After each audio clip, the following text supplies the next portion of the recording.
कुडाळ मालवणमध्ये काय नुकसान झालंय आणि सरकारने कसं आपल्यावर लक्ष द्यावं याची माहिती आपल्याला देतो आणि मग मागणीवर येतो। आता तुम्हाला कुडाळ मालवणची माहिती देतो।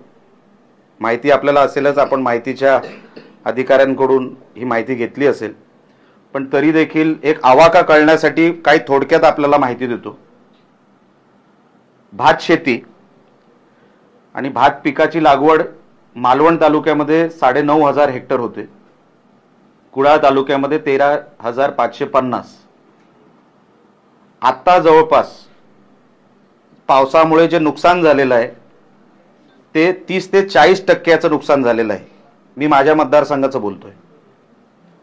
आता नुकसान म्हणजे काय? पिकं कुजणं, त्याला कोंब येणं, काही वाहून जाणं, असे सगळे जे काही विषय आहेत त्याच्यामध्ये नाचणी पण आहे, भुईमुग पण आहे, पण थोड्या प्रमाणात होते। मोठ्या प्रमाणात लागवड ही भाताची आहे आणि 40% पीक हे सडलं, त्याला कोंब आलं आणि त्याच्यामुळे आता नुकसान भरपाईशिवाय शेतकऱ्यांकडे आता काही शिल्लक राहिलेलं नाही। सरकारकडे आम्ही काय मागितलंय त्याच्यावर मी नंतर येतो। हे झालं फक्त भात, भुईमुग आणि नाचणीबद्दल। आंबा लागवड जी आहे ती मालवण तालुक्यामध्ये जवळपास 4,500 हेक्टर आहे। काजू लागवड क्षेत्र जवळपास 8,500 हेक्टर आहे। कुडाळ तालुक्यामध्ये आंबा लागवड ही 3,375 हेक्टर आहे। काजू लागवड क्षेत्र 12,497 हेक्टर आहे। आता आंबा काजू वर ह्या पावसाचा परिणाम असा झाला की आता मोहरच आला नाही। मोहर यायला आता उशीर होणार। आता तो कुठल्या महिन्यावर जाऊ शकतो ह्याचा अंदाज कोणालाच नाही। जर तो मार्च नंतर गेला तर शेतकऱ्यांना मोठ्या प्रमाणामध्ये नुकसान हे 100% होणार। काही ठिकाणी मोहर उशिरा आला आणि जसं ह्या वेळेला मे महिन्यात पाऊस पडला, काही ठिकाणी पीकच येणार नाही, अशी परिस्थिती काही शेतकऱ्यांवर येईल। भात झाला, भुईमुग झाला, नाचणी झाली, आंबा झाला, काजू झाला। आता मासेमारी, मोठ्या प्रमाणात मच्छीमारांचं पण नुकसान झालेलं आहे। आता सिंधुदुर्ग जिल्ह्यात ज्या नोंदणीकृत मासेमारी बोटी आहेत त्या जवळपास 3,561 आहेत।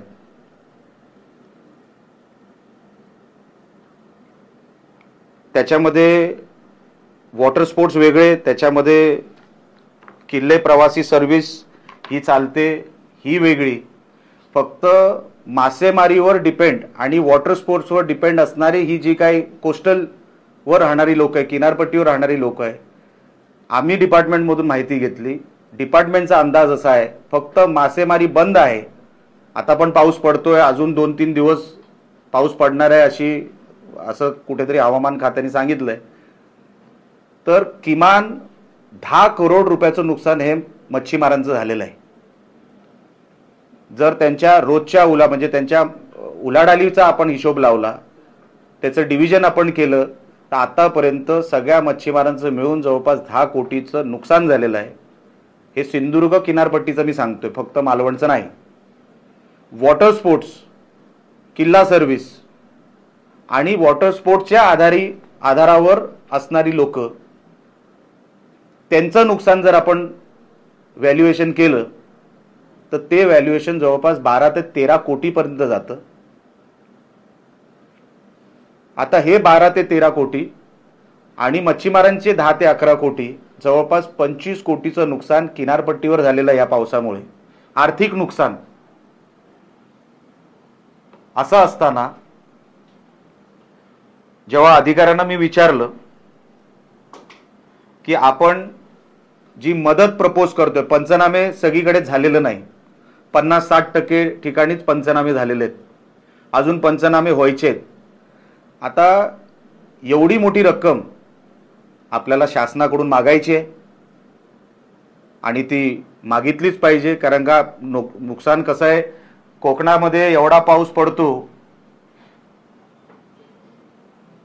पण बातम्या त्या लेवलच्या राज्य मीडियावर दाखवल्या जात नाही, आपण इथून पाठवत नाही अशातला भाग नाही।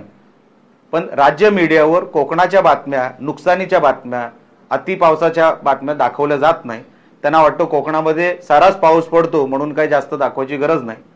अधिकाऱ्यांकडून मी माहिती घेतली, त्याच्यामध्ये असं कळलं की NDRFच्या नॉर्म्सनुसार आपल्याला ही नुकसान भरपाई मिळणार.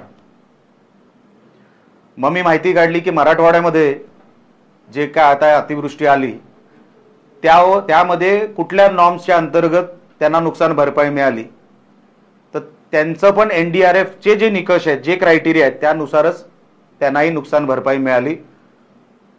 मी कंपॅरिझन याच्यासाठी सांगतोय कारण का मी कोकणासाठी 1 रुपये कमी घेणार नाही, ही आपली भूमिका स्पष्ट आहे.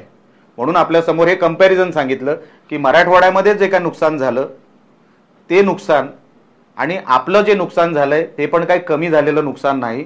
लोकांचे जीवनमान, शेतकऱ्यांचं, मच्छीमारांचं जीवनमान आज ते देशोधडीला लागतील ह्या उंबरठ्यावर ते उभे आहेत. आज जर शासनाने मदत केली नाही तर हे बिचारे यांचं आयुष्य उद्ध्वस्त होणार.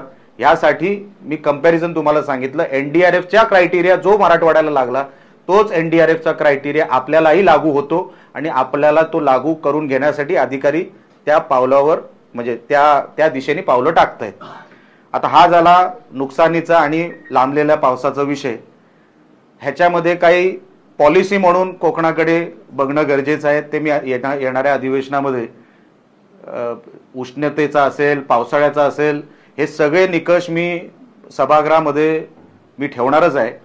पण आता सर्वात जास्त गरज आहे ती शेतकऱ्यांना दिलासाची, मच्छीमारांना दिलासा देण्याची जी गरज आहे ती शासन दरबारी, जसं मी माझ्या हँडलवर टाकलं होतं की लवकरात लवकर मी मुख्यमंत्री साहेब आणि दोन्ही उपमुख्यमंत्री साहेब यांच्याशी भेट घेऊन ह्या कोकणामध्ये पडलेल्या पावसाचं गांभीर्य त्यांच्या लक्षात आणून देणार आहे, जेणेकरून त्यांना लक्षात येईल की मराठवाड्यामध्ये जेवढं नुकसान झालंय तर आमच्याकडे पण कुठे काही कमी नुकसान झालेलं नाही. त्यांना ती जाणीव करून देण्यासाठी मी लवकरात लवकर येणाऱ्या काही दिवसांमध्ये त्यांना भेटून हा सगळा विषय त्यांच्यासमोरही मांडणार आहे. लेखी पत्र तर गेलेलं आहे, एकदा फेस टू फेस भेटल्यावर विषय लवकर लक्षात येतो हे सांगण्यासाठी हे 2 विषय आपल्यासमोर ठेवण्यासाठी मी आपल्याला बोलवलं. आपल्याला काही विचारायचं असेल तर आपण विचारू शकता.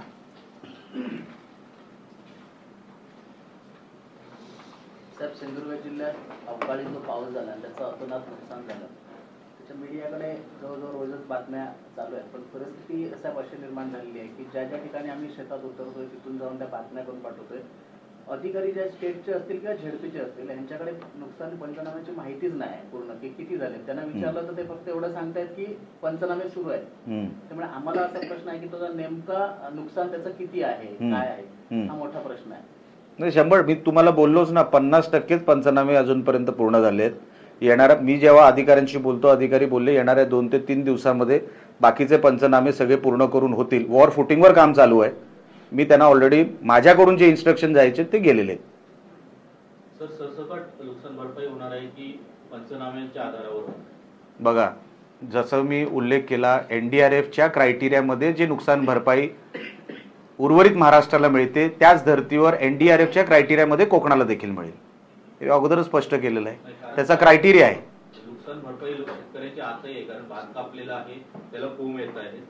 मात्र प्रत्यक्षात पंचनामे झालेले नाहीये. तुम्ही म्हणालात की 40-50% झालेले आहेत, उर्वरित होतील, पण तोपर्यंत शेतकऱ्यांनी काय करावं? कारण ते भात उचलल्यानंतर जर पंचनामे होणार असेल तर प्रत्यक्षात नुकसान भरपाई दिसत नाही. मी आपल्याला म्हणून सांगितलं, तुमचे 2 विषय आहेत. एक तर लवकर पंचनामे व्हावेत हा आपला विषय आहे, तो विषय ह्या साहेबांचाही होता. तोच विषय आपल्याला मी सांगतो, पंचनामे लवकरात लवकर करा असे निर्देश, सूचना कडक शब्दामध्ये अधिकाऱ्यांना दिलेले आहेत.